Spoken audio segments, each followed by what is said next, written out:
Hi, this is Zoomer Trading, and we're going to be showing you an easy way to get around the PDT rule. So first, you're going to want to go to tdameritrade.com. You're going to want to open a new account. You're going to want to click individual, open an individual account, and you're going to want to fill out all this information.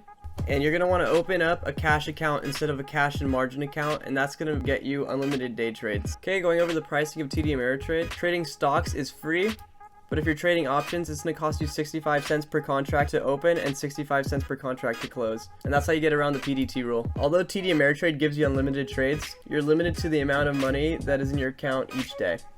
Up here is a thing called buying power. The more buying power, the more trades. Each trade you do uses up this buying power. But don't worry, you can use that money again tomorrow and it'll hopefully grow much larger as you continue to trade. For example, if you start with a $1,000 deposit and you make $200 that day, the next day your available trading balance will be $1,200. It is important to understand that this is only if you close your positions. If you leave a position open overnight, the value of that trade will not be replenished in your account until you close that trade. Thanks for watching Zoomer Trading with fast explanations and faster trading.